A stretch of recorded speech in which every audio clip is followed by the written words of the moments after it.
ഓം ഗും ഗുരുഭ്യോ നമഃ. ഓം ഗം ഗണപതയേ നമഃ. ജയ് ശ്രീ രാധേ രാധേ രാധേ രാധേ രാധേ ശ്യാം. എല്ലാ സജ്ജനങ്ങൾക്കും നമസ്കാരം. ഗർഗസംഹിതയിലെ ഗോലോകഖണ്ഡത്തിലെ അധ്യായം 12 ശ്രീകൃഷ്ണ അവതാരോത്സവമാണ് വിവരിക്കുന്നത്. കഴിഞ്ഞ വീഡിയോയിൽ ആ ഉത്തമോത്തമനായ സാക്ഷാൽ ശ്രീകൃഷ്ണ ഭഗവാന്റെ അവതാരം അതാണ് നമ്മൾ കേട്ടത്. ഭഗവാന്റെ ആ ജനനത്തിന് ശേഷം പിറ്റേ ദിവസം രാവിലെ തന്നെ നന്ദഗോപര് ബ്രാഹ്മണരെ വിളിച്ചു വരുത്തിയിട്ട് പുത്രൻ ജനിച്ചതിനോടനുബന്ധിച്ച മംഗളകർമ്മങ്ങളെല്ലാം ചെയ്തു. വിധിപൂർവകമായിട്ട് ജാതകർമ്മ സംസ്കാരങ്ങൾ ചെയ്ത് സന്തോഷവാനായ നന്ദഗോപര് ബ്രാഹ്മണർക്ക് 1,00,000 പശുക്കളെ ദാനം ചെയ്തു. ഒരു കോശം വിസ്തീർണമുള്ള ഭൂമിയിൽ സപ്തധാന്യങ്ങൾ കൊണ്ടൊരു പർവ്വതമുണ്ടാക്കി. എന്നിട്ട് അതിൻ്റെ മുകൾ വശം രത്നങ്ങളെ കൊണ്ടും സ്വർണം കൊണ്ടും അലങ്കരിച്ചു. അതോടൊപ്പം മധുരപലഹാരങ്ങളും വെച്ചു. അതെല്ലാം നന്ദഗോപര് വിനീതമായിട്ടുള്ള ഭാവത്തോടെ ബ്രാഹ്മണർക്ക് ദാനം ചെയ്തു. മൃദംഗം, വീണ, ശംഖ്, ദുന്ദുഭി എന്നിവയെ കൊണ്ട് ശബ്ദഘോഷം മുഴക്കി. നന്ദദ്വാരത്തിൽ ഗായകരൊക്കെ മംഗളഗീതം പാടി നടന്നു. സ്ത്രീകളോ നൃത്തം ചവിട്ടി. പതാകകൾ, സ്വർണ്ണക്കലശങ്ങൾ, തോരണങ്ങൾ, കൊടികൾ, അനേകം വർണ്ണചിത്രങ്ങൾ എന്നിവയാൽ ആ നന്ദഭവനം അങ്ങനെ ശോഭിച്ചു. തെരുവുകളും വഴികളും മണ്ഡപങ്ങളും ചുമരുകളും മറ്റു സ്ഥലങ്ങളും മുറ്റങ്ങളും വേദികളും സുഗന്ധജലം തളിക്കപ്പെട്ടതിനാലും വസ്ത്രങ്ങൾ, ചെറിയ കൊടികൾ എന്നിവ തൂക്കിയതിനാലും ചിത്രശാലയെപ്പോലെ ശോഭിച്ചു. പശുക്കളുടെ കൊമ്പുകളിൽ സ്വർണം പൊതിഞ്ഞിരുന്നു. അവയുടെ കഴുത്തിൽ സ്വർണ്ണമാലയൊക്കെ ഇട്ടായിരുന്നു. അവയുടെ കഴുത്തിലെ ചെറിയ മണികളും കാലിലെ ചിലങ്കകളും ശബ്ദമുണ്ടാക്കിക്കൊണ്ടിരുന്നു. അവയുടെ പുറത്ത് ചുവന്ന നിറത്തിലുള്ള പട്ട് വിരിച്ചിരുന്നു. ഇപ്രകാരം എല്ലാ പശുക്കളെയും അലങ്കരിച്ചിരുന്നു. അവയുടെ വാലുകൾക്ക് നീല നിറം കൊടുത്തിരുന്നു. കൂടെ പശുക്കുട്ടികളും ഉണ്ടായിരുന്നു. ശരീരത്തിൽ തരുണികളായ സ്ത്രീകളുടെ കൈയടയാളവും ഉണ്ടായിരുന്നു. കുങ്കുമം, മഞ്ഞൾ എന്നിവയാലും അവ അലങ്കരിക്കപ്പെട്ടിരുന്നു. മയിൽപ്പീലികളാലും പുഷ്പങ്ങളാലും അലങ്കൃതവും സുഗന്ധിജലത്താൽ അഭിഷേകവും ചെയ്യപ്പെട്ടവയുമായ മനോഹരമായ കാളകൾ നന്ദഗോപരുടെ ഭവനത്തിന് സമീപം ചുറ്റി നടക്കുന്നുണ്ടായിരുന്നു. പശുക്കളുടെ ആ വെളുത്ത കുട്ടികൾ സ്വർണ്ണമാലകളാലും മുത്തുമാലകളാലും വിഭൂഷിതരായി അവിടെയും ഇവിടെയും ഒക്കെ ഇങ്ങനെ തുള്ളിച്ചാടി നടക്കുകയാണ്. എത്ര സന്തോഷം നൽകുന്ന, കണ്ണിന് കുളിർ പകരുന്ന കാഴ്ചയായിരിക്കും അതൊക്കെ അല്ലേ. അവയുടെ കാലുകളിൽ മണികൾ കിലുങ്ങുന്നുണ്ടായിരുന്നു. നന്ദഗോപരുടെ വീട്ടിലെ പുത്രോത്സവത്തിൻ്റെ വൃത്താന്തം അറിഞ്ഞിട്ട് വൃഷഭാനു, അതായത് സാക്ഷാൽ രാധാറാണിയുടെ അച്ഛൻ, ഭാര്യാസഹിതം ആനപ്പുറത്ത് കയറിയിട്ട് അവിടെ എത്തിയിട്ടുണ്ടായിരുന്നു. വ്രജത്തിലുണ്ടായിരുന്ന 9 നന്ദന്മാരും 9 ഉപനന്ദന്മാരും 6 വൃഷഭാനുമാരും പലതരം സമ്മാനങ്ങളുമായി അവിടെ വന്നെത്തി. അവർ തലയിൽ തലപ്പാവും അതിനു മുകളിൽ മാലയും ധരിച്ചിരുന്നു. മഞ്ഞ നിറത്തിലുള്ള കഞ്ചുകം ധരിച്ച് തലയിൽ മയിൽപ്പീലി ചൂടി വന്ന ഇവരെല്ലാം തന്നെ ഭംഗിയുള്ള വനമാലയും ധരിച്ചിരുന്നു. കൈകളിൽ ഓടക്കുഴലും ചൂരൽ വടിയും ഏന്തി സുന്ദരമായ പത്രരചനയോടുകൂടി തിലകം ചാർത്തി നാനാവർണ്ണ വിഭൂഷിതരായി നിരവധി ഗോപാലന്മാരും അവിടെ വന്നിട്ടുണ്ടായിരുന്നു. അവർ നൃത്തം ചെയ്തുകൊണ്ട് വസ്ത്രങ്ങൾ കാറ്റിൽ പറപ്പിച്ചു. യുവാക്കന്മാരും ബാലകന്മാരും അവരവരുടെ ഇഷ്ടമനുസരിച്ച് സമ്മാനങ്ങളുമായി അവിടെ എത്തി. അവർ പുത്രോത്സവ സംവാദത്തിൽ മുഴുകി ആനന്ദാശ്രുകൾ പൊഴിക്കുന്നുണ്ടായിരുന്നു. പുത്രോത്സവത്തിൽ ശ്രീ നന്ദഗോപരുടെ ആനന്ദം അളവറ്റതായിരുന്നു. അദ്ദേഹത്തിൻ്റെ കണ്ണുകൾ ആനന്ദം കൊണ്ട് നിറഞ്ഞിരുന്നു. അദ്ദേഹം അവിടെ എത്തിയ മുഴുവൻ ഗോപന്മാരെയും വിധിപ്രകാരം തിലകം ചാർത്തി ബഹുമാനിച്ചു. ഗോപന്മാരൊക്കെ കൂടി ഇങ്ങനെ പറയുകയാണ്, വ്രജേശ്വര നന്ദരാജ, താങ്കളുടെ ഭവനത്തിൽ നടക്കുന്ന പുത്രോത്സവം സന്താനഹീനതയുടെ കളങ്കം ഇല്ലാതാക്കുന്നതാണ്. ഇതിനേക്കാൾ മംഗളകരമായി വേറെ ഏത് ശുഭകാര്യമാണുള്ളത്? ശ്രീ നന്ദനന്ദനെ കണ്ട് കൃതാർത്ഥനാകാനുള്ള ഭാഗ്യം ഈശ്വരാനുഗ്രഹത്താൽ ഇന്ന് ഞങ്ങൾക്കൊക്കെ സിദ്ധിച്ചുല്ലോ. താങ്കൾ പുത്രനെ എടുത്ത് ഹേ മോഹന എന്ന് പറഞ്ഞുകൊണ്ട് മാറോടണയ്ക്കുമ്പോൾ ഞങ്ങൾക്ക് വളരെയധികം സുഖം ലഭിക്കുന്നു.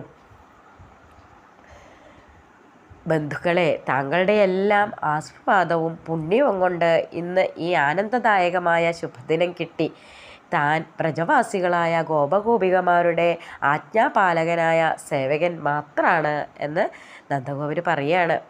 ശ്രീ നന്ദഗോപരുടെ വീട്ടിൽ പുത്രനുണ്ടായതായ വിവരം ലഭിച്ചപ്പോൾ ഗോപികമാരുടെ സന്തോഷത്തിന് അതിരില്ലായിരുന്നു. അവരുടെ മനസ്സും ശരീരവും പരമാനന്ദത്തിൽ മുഴുകി. അവർ വീട്ടിലെ ജോലികളെല്ലാം അപ്പോൾ തന്നെ നിർത്തി സമ്മാനങ്ങളുമായി വേഗത്തിൽ നന്ദഗോപരുടെ വീട്ടിലെത്തി. സ്വന്തം വീടുകളിൽ നിന്ന് നന്ദമന്ദിരത്തിലേക്ക് പോകുന്ന ഗോപികമാർ വഴിനീളെ മുത്തുവിതറി. വേഗത്തിൽ പോയിക്കൊണ്ടിരുന്ന അവരുടെ വസ്ത്രങ്ങൾ, ആഭൂഷണങ്ങൾ, മുടിക്കെട്ട് എന്നിവ ശിഥിലമായവയായിരുന്നു. ആ സമയത്ത് അവർ അതീവ സുന്ദരിമാരായിരുന്നു. കിലുങ്ങുന്ന കാൽവളകൾ, സ്വർണ്ണമയമായ പാവാടകൾ, മഞ്ചീരങ്ങൾ, മാലകൾ, മണിമയമായ കുണ്ടലങ്ങൾ, അരഞ്ഞാണം, കണ്ഠസൂത്രം, കയ്യിൽ വളകൾ, നെറ്റിയിലെ പൊട്ട് എന്നിവ അവർക്ക് അതീവ സൗന്ദര്യം പ്രദാനം ചെയ്തിരുന്നു. അവർ മഞ്ഞളിൻ്റെ പ്രത്യേക പൊടി, ഗോതമ്പ് മാവ് എന്നിവയൊക്കെ വലിയ പ്രേമത്തോടെ ഭഗവാന്റെ മുഖത്ത് തേച്ചുകൊണ്ട് ഭഗവാന് ആശീർവാദം നൽകി. അതിനുശേഷം അവർ യശോദയോട് പറഞ്ഞു, വളരെ നന്നായിരിക്കുന്നു. എന്തൊരു ഭാഗ്യമാണത്. ഇന്ന് പരമസൗഭാഗ്യ ദിനാണ്. താങ്കൾ വളരെ ധന്യയാണ് ദേവി. താങ്കളുടെ ഗർഭാശയം ധന്യമാണ്. കാരണം അത് ഇപ്രകാരമുള്ള ഒരു ബാലകന് ജന്മം കൊടുത്തുവല്ലോ. ദീർഘകാലത്തിന് ശേഷം ഈശ്വരൻ താങ്കളുടെ ആഗ്രഹം സഫലമാക്കി. ഈ ബാലകൻ്റെ മുഖം കമലം പോലെ സുന്ദരാണ്. ഈ കുട്ടിയുടെ ചുണ്ടുകൾ വളരെ മൃദുലാണ്. അതുകൊണ്ട് നീ അവയെ സൂക്ഷിച്ച് പരിപാലിക്കണം എന്നൊക്കെ ഗോപികമാരിങ്ങനെ പറഞ്ഞു തുടങ്ങി. അപ്പോൾ യശോദാമ്മ പറഞ്ഞു, സഹോദരിമാരെ, നിങ്ങളുടെ എല്ലാം ദയയും ആശീർവാദവും ഒന്നുകൊണ്ട് മാത്രമാണ് തൻ്റെ വീട്ടിൽ ഈ സുഖവും ആനന്ദവും ഒക്കെ ഉണ്ടായത്. തനിക്ക് മേൽ നിങ്ങളുടെയൊക്കെ ദയ എപ്പോഴും ഉണ്ടായിട്ടുണ്ട്. ഇനിയും ഭാവിയിലും ഉണ്ടാകുകയും വേണം. ഈശ്വരാനുഗ്രഹം കൊണ്ട് ഇത്തരത്തിലുള്ള സുഖം എല്ലാവർക്കും ലഭിക്കുമാറാകട്ടെ. സഹോദരി രോഹിണി, നിങ്ങൾ വളരെ ബുദ്ധിമതിയാണ്. എല്ലാ കാര്യങ്ങളും നിങ്ങൾ നല്ല രീതിയിലാണ് ചെയ്യുന്നത്. ഇവിടെ വന്നിരിക്കുന്ന ഗോപികമാർ ഉത്തമ കുലത്തിലുള്ളവരാണ്. നിങ്ങൾ ഇവർക്കൊക്കെ പൂജയും സ്വാഗത സൽക്കാരങ്ങളും ചെയ്യൂ. സ്വന്തം ആഗ്രഹമനുസരിച്ച് ഇവരുടെ അഭിലാഷം പൂർത്തീകരിക്കൂ എന്ന് യശോദാമ്മ രോഹിണി ദേവിയോടും പറഞ്ഞു. രോഹിണിയും രാജാവിൻ്റെ പുത്രിയായിരുന്നു. അവരുടെ കൈകൾ എപ്പോഴും ദാനശീലമുള്ളവയായിരുന്നു. അത് കൂടാതെ യശോദയുടെ പ്രേരണയും അതിനുമേൽ ഉണ്ടായിരുന്നു. പിന്നെ എന്താണ് പ്രശ്നം? അവർ വളരെ ഉദാരമായി ദാനം ചെയ്യാൻ തുടങ്ങി. അവരുടെ അംഗകാന്തി ഗൗരവർണ്ണ, അതായത് സ്വർണ്ണ നിറം ഒക്കെ ഉള്ളതായിരുന്നു അംഗകാന്തി. ശരീരത്തിൽ ദിവ്യവസ്ത്രങ്ങളും രത്നങ്ങളും ഉണ്ടായിരുന്നു. രോഹിണി ലക്ഷ്മി ദേവിയെ പോലെ വ്രജാംഗനമാരെ സൽക്കരിച്ച് അവിടെ ഓടി നടന്നു. പരിപൂർണതമനായ ശ്രീകൃഷ്ണ ഭഗവാന്റെ വ്രജത്തിൽ എല്ലായിടത്തും വാദ്യഘോഷം മുഴങ്ങി. വളരെ ഉച്ചത്തിൽ ജയ ജയ ആരവം മുഴങ്ങി. അപ്പോൾ ഗോപന്മാർ തൈര്, പാല്, നെയ്യ് എന്നിവയാലും ഗോപികമാർ വെണ്ണ കൊണ്ട് ഹർഷോല്ലാസത്തിൽ അങ്ങോട്ടും ഇങ്ങോട്ടും എറിയാൻ തുടങ്ങി. അതോടൊപ്പം അവർ ഉച്ചത്തിൽ പാടുകയും ചെയ്തു. നന്ദഭവനത്തിൻ്റെ അകത്തും പുറത്തും തൈര് വീണു കിടന്നു. അതിൽ വയസ്സന്മാരും തടിയന്മാരും വഴുതി വീണു. അത് കണ്ടിട്ട് മറ്റുള്ളവർ കൈകൊട്ടിച്ചിരിച്ചു. അവിടെ വന്നിരുന്ന പൗരാണിക സമൂഹത്തെയും വംശത്തിൻ്റെ പ്രശംസകരെയും മാഗധരും നിർമ്മല ബുദ്ധിയുള്ളവരും ആയ ബന്ധുജനങ്ങളെയും നന്ദഗോപർ ബഹുമാനിച്ച് അവർക്ക് 1000 പശുക്കൾ വീതം വെവ്വേറെ ദാനം ചെയ്തു. വസ്ത്രങ്ങൾ, ആഭൂഷണങ്ങൾ, രത്നങ്ങൾ, കുതിരകൾ, ആനകൾ എന്നിവയും അദ്ദേഹം വേണ്ടത്ര ദാനം ചെയ്തു. വ്രജഭൂമിയിലെ തെരുവുകൾ തോറും വീടുകൾ തോറും നിധി, സിദ്ധി, വൃദ്ധി, ഭുക്തി, മുക്തി എന്നിവ കിടന്ന് ഉരുളുന്നത് കാണാമായിരുന്നു. അവ കിട്ടുവാൻ അവിടെ ആർക്കും താല്പര്യമുണ്ടായിരുന്നില്ല. എന്താ കാരണം? സാക്ഷാൽ ഭഗവാനെയാണ് അവർക്ക് കിട്ടിയത്. ആ സമയത്ത് സനത്കുമാരൻ, കപിലൻ, ശുകൻ, വ്യാസൻ, അതുപോലെ ഹംസം, ദത്താത്രേയൻ, പുലസ്ത്യൻ, നാരദമുനി എന്നിവരോടൊപ്പം ബ്രഹ്മദേവനും അവിടെ വന്നു. ബ്രഹ്മാവിൻ്റെ വർണ്ണം ഉരുക്കിയ സ്വർണത്തെപ്പോലെയായിരുന്നു. അദ്ദേഹത്തിൻ്റെ തലയിൽ കിരീടവും തലയിൽ കുണ്ടലങ്ങളും ശോഭിക്കുന്നുണ്ടായിരുന്നു. വേദകർത്താവായ ചതുർമുഖൻ ഹംസത്തിന് മുകളിൽ ഇരുന്നുകൊണ്ട് എല്ലായിടവും പ്രകാശിപ്പിച്ചുകൊണ്ട് അവിടെ വന്നെത്തി. അദ്ദേഹത്തിൻ്റെ പിന്നാലെ ഭൂതങ്ങളാൽ ആവൃതനായി വൃഷഭാരൂഢനായി മഹേശ്വരനും വന്നു. പിന്നീട് രഥത്തിൽ കയറിയ സൂര്യദേവനും ഐരാവതത്തിന് മുകളിൽ ദേവരാജൻ ഇന്ദ്രനും കൂടാതെ വാലാട്ടിപ്പക്ഷിയുടെ മേൽ, അതായത് കരിങ്കുയിൽ വായുദേവനും പോത്തിന് മുകളിൽ കയറിയ യമരാജനും പുഷ്പക വിമാനത്തിൽ കയറിയ കുബേരനും കൃഷ്ണമൃഗത്തിന് മുകളിൽ കയറിയ ചന്ദ്രദേവനും കോലാടിന് മേൽ അഗ്നിദേവനും മുതലയുടെ പുറത്ത് വരുണദേവനും മയിലിന് മുകളിൽ കാർത്തികേയനും ഹംസത്തിന് മുകളിൽ സരസ്വതിയും ഗരുഡന് മുകളിൽ ലക്ഷ്മിയും സിംഹത്തിന് മുകളിൽ ദുർഗയും പരശുവിൻ്റെ രൂപത്തിൽ വിമാനത്തിൽ ഭൂമിദേവിയും അവിടെ ശ്രീകൃഷ്ണ ഭഗവാനെ കാണാൻ വന്നെത്തി. കൂടാതെ ദിവ്യകാന്തിയുള്ളവരായ 16 മാതാക്കന്മാരും പല്ലക്കിൽ അവിടെ എത്തിച്ചേർന്നു. ചക്രം, വാള്, ഹാരം എന്നിവയേന്തി ഷഷ്ഠി ദേവി പല്ലക്കിൽ വന്നെത്തി. മംഗളാദേവത കുരങ്ങിൻ്റെ മുകളിലും ബുധൻ ഭാസപക്ഷിയുടെ, അതായത് കഴുകൻ്റെ മുകളിലും അവിടെ എത്തി. കറുത്ത കൃഷ്ണമൃഗത്തിൽ കയറി ബൃഹസ്പതിയും ആര്യമാനിൻ്റെ മുകളിൽ ശുക്രാചാര്യനും മകരമത്സ്യത്തിന് മുകളിൽ ശനിയും ഒട്ടകത്തിന് മുകളിൽ രാഹുവും അവിടെ വന്നെത്തി.